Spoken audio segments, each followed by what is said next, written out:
اسلام آباد نمائندہ صاحبان نیوز اسلام آباد ہائی کورٹ نے ایون فیلڈ ریفرنس میں مسلم لیگ نون کی نائب صدر مریم نواز کو بری کر دیا۔ مریم نواز کی جانب سے ایون فیلڈ ریفرنس میں سزا کے خلاف درخواست پر سماعت اسلام آباد ہائی کورٹ کے جسٹس عامر فاروق اور جسٹس محسن اختر قیانی پر مشتمل 2 رکنی بینچ نے کی۔ دوران سماعت جسٹس عامر فاروق نے ریمارکس دیے کہ ہم پبلک نالج کسی کی سنی سنائی بات پر فیصلہ نہیں کر سکتے۔ Maryam Nawaz public office holder نہیں تھی، اس لیے ان پر اثاثوں کا کیس نہیں بنتا۔ اسلام آباد ہائی کورٹ نے مریم نواز کے وکیل امجد پرویز ایڈوکیٹ اور نیب کے تفتیشی آفیسر کے دلائل سننے کے بعد کیس کا فیصلہ محفوظ کرتے ہوئے کہا کہ آج فیصلہ سنایا جائے گا۔ یاد رہے کہ احتساب عدالت ایون فیلڈ ریفرنس میں مریم نواز کو 7 سال اور ان کے شوہر کیپٹن ریٹائرڈ صفدر کو 1 سال قید کی سزا سنائی تھی۔ مریم نواز کو جرم میں معاونت کے الزام میں سزا سنائی گئی تھی۔ ایون فیلڈ کیس میں ہی مسلم لیگ نون کے قائد نواز شریف کو 10 سال قید کی سزا سنائی گئی تھی۔ اسلام آباد ہائی کورٹ کے 2 رکنی بینچ کا فیصلہ سننے کے بعد جب مریم نواز عدالت سے باہر نکلی تو مسلم لیگ نون کے مرد خواتین کارکنان نے فلک شگاف نعروں سے ان کا استقبال کیا۔ مسلم لیگ نون کے مرد اور خواتین کارکنوں اور وکلاء کی بڑی تعداد کے علاوہ راولپنڈی اور اسلام آباد کے سابق MNAs بھی عدالت کے باہر موجود تھے، جن میں سابق ممبر قومی اسمبلی ڈاکٹر فضل چودھری، عقیل انجم، ملک ابرار، حنیف عباسی، دانیال چودھری، MNA بیگم طاہرہ اورنگزیب، سیما جیلانی، لبنہ ریحام، ممبر پنجاب اسمبلی زیب النساء چودھری، سرفراز یوتھ ونگ کے رہنما عبید عباسی اور دیگر مرد خواتین کارکنان موجود تھے۔ کارکنوں کے ساتھ ساتھ مسلم لیگ نون کے سابق MNA ملک ابرار اور حنیف عباسی پرجوش انداز میں تیری آواز میری آواز مریم نواز کا نعرہ لگا رہے تھے۔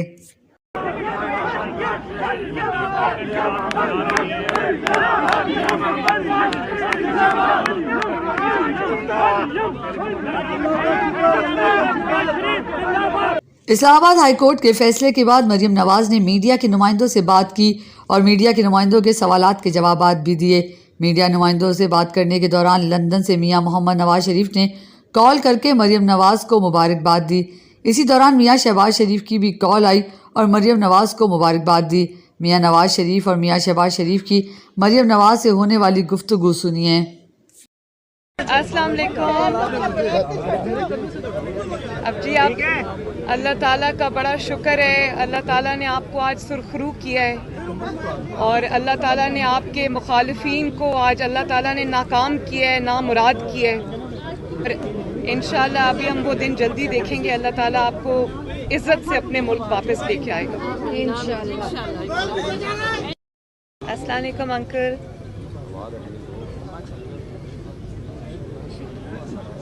جی میں اس وقت پریس ٹاک کر رہی ہوں۔ جی بہت شکریہ آپ کا انکل، تھینک یو انکل۔ جی thank you very much uncle, آپ کو بھی مبارک ہو جی، تھینک یو جی، اللہ حافظ جی، تھینک یو۔ چیف ایگزیکٹو صاحبان نیوز اور تجزیہ کار اشفاق عباسی نے کہا کہ مریم نواز کی ایون فیلڈ ریفرنس میں بریت حق سچ کی فتح ہے۔ مریم نواز کی بریت کے بعد نواز شریف کے پاکستان آنے کے دروازے کھل گئے ہیں۔ اشفاق عباسی نے کہا کہ مریم نواز نے ایک عورت ہونے کے ناطے سے جھوٹے اور جعلی مقدمات کا سامنا کر کے یہ ثابت کر دیا ہے کہ وہ کسی سے ڈرنے یا خوفزدہ ہونے والی نہیں ہے۔ مریم نواز نے بہادر، دلیر اور جرأت مند خاتون ہونے کا ثبوت دیا ہے۔ اسلام آباد ہائی کورٹ کے فیصلے کے بعد مریم نواز نے میڈیا کے نمائندوں سے بات کی، سوالات کے جوابات دیے۔ اس کے بعد مریم نواز اپنے چچا اور وزیر اعظم میاں شہباز شریف کو ملنے وزیر اعظم آفس پہنچیں، جہاں میاں شہباز شریف نے مریم نواز کا استقبال کیا اور فرط جذبات میں مریم نواز کو گلے لگایا، پیار کیا اور سر پر شفقت کا ہاتھ رکھا اور ایون فیلڈ ریفرنس میں بری ہونے پر مبارکباد پیش کی۔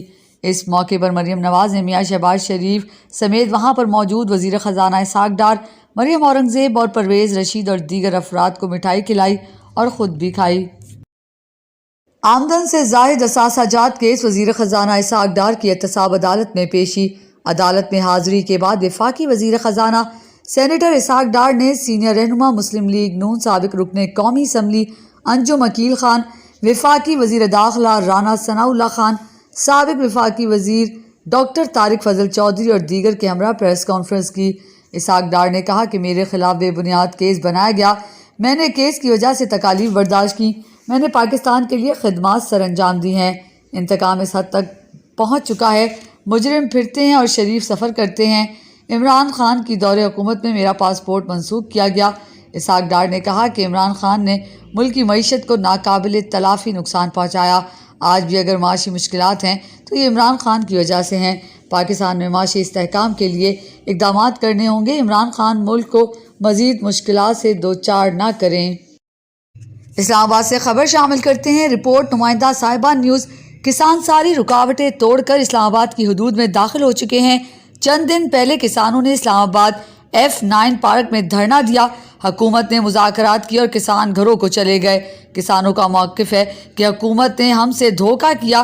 کسان ایک بار پھر اسلام آباد میں پہنچ گئے ہیں۔ افسوس کی بات ہے کہ میڈیا کسانوں کو کوریج نہیں دے رہی، حالانکہ کسان ملک پاکستان میں ریڑھ کی ہڈی کی حیثیت رکھتا ہے۔ گزشتہ روز آزاد کشمیر کے دارالخلافہ مظفر آباد میں تحریک انصاف کا ہونے والا جلسہ بری طرح ناکام ہوا۔ صاحبان نیوز کے نمائندہ خصوصی یاسر نواز کی رپورٹ سنیے۔